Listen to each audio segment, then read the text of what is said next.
Hello എല്ലാവർക്കും നമസ്കാരം. അപ്പോൾ ഈ ഫോട്ടോയിൽ കാണുന്ന ഈ ഒരു ഡ്രസ്സാണ് ഇന്ന് നമ്മൾ തയ്ക്കാൻ പോകുന്നത്. അപ്പോൾ ഇതിൽ ഏറ്റവും മെയിൻ ആയിട്ടുള്ള ഹൈലൈറ്റ് എന്താണെന്ന് വെച്ചിട്ടുണ്ടെങ്കിൽ ഇതാണ് നമ്മളുടെ ബ്ലൗസ് പീസ്. അതെ, ഇത് വെച്ചിട്ടാണ് ഇന്ന് നമ്മൾ എന്താണ് ബ്ലൗസ് തയ്ച്ചെടുക്കാനായിട്ട് പോകുന്നത് കേട്ടോ. കുറച്ച് തുണിയേ ഉള്ളൂ, എന്നാലും സാരമില്ല, നമ്മളെങ്ങനെയെങ്കിലും അഡ്ജസ്റ്റ് ചെയ്ത് തയ്ച്ച് ഒപ്പിച്ചെടുക്കുമല്ലോ. എനിക്ക് അക്കാര്യത്തിൽ നല്ല കോൺഫിഡൻസ് ഉള്ളത് കൊണ്ട് എങ്ങനെയെങ്കിലുമൊക്കെ അത് ശരിയാക്കി എടുക്കാം. അപ്പം ഞാൻ ആദ്യം തന്നെ ലൈനിങ്ങാണ് വെട്ടിയെടുക്കുന്നത്. ലൈനിങ് ആദ്യം വെട്ടുന്നതെന്ന് വെച്ചാൽ നമുക്ക് മെയിൻ ക്ലോത്ത് ഒത്തിരി ഇല്ല.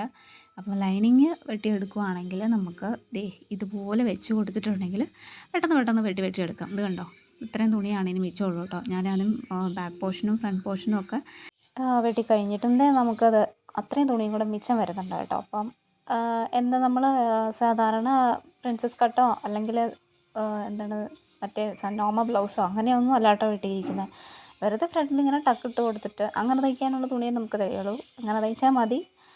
അതാകുമ്പോൾ നമുക്ക് തയ്ക്കാനും എളുപ്പമുണ്ട്, വെട്ടാനൊക്കെ വളരെ എളുപ്പമുണ്ട്. അപ്പോൾ അതുകൊണ്ട് ഞാൻ അങ്ങനെ വെറുതെ ടക്കിട്ടൊരു നോർമൽ ബ്ലൗസ് തയ്ക്കാനാണ് കേട്ടോ ഉദ്ദേശിക്കുന്നത്.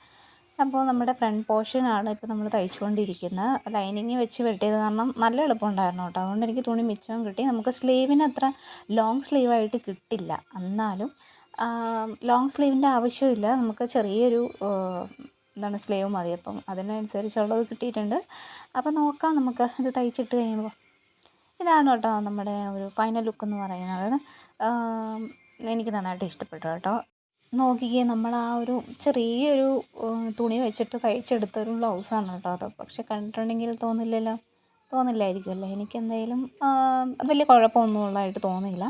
അപ്പോൾ നമ്മുടെ ആ ഒരു മോഡലിൽ, അതായത് നമ്മുടെ മോഡൽ ഫോട്ടോയിൽ വരുന്നതിന് നമുക്കങ്ങനെ ഒരു നെക്കിൽ നിന്നും ഒരു ക്ലോത്ത് എക്സ്ട്രാ വരുന്നുണ്ടായിരുന്നു. അപ്പോൾ അതാണ് നമ്മളിവിടെ ഉദ്ദേശിക്കുന്നത് കേട്ടോ. അപ്പോൾ എനിക്ക് ഒത്തിരി ഇഷ്ടപ്പെട്ടു കേട്ടോ ഈ ഔട്ട്ഫിറ്റ്. നന്നായിട്ട് നല്ല കളറും ഒക്കെയാണ്. അപ്പം നിങ്ങൾക്ക് എങ്ങനെയാണ് ഇഷ്ടപ്പെട്ടത്? നിങ്ങളുടെ അഭിപ്രായം കമൻറ്റ് ചെയ്യാൻ മറക്കരുത്. ഇഷ്ടപ്പെട്ടാൽ വീഡിയോ ലൈക്ക് ചെയ്യുക, സബ്സ്ക്രൈബ് ചെയ്യുക കേട്ടോ.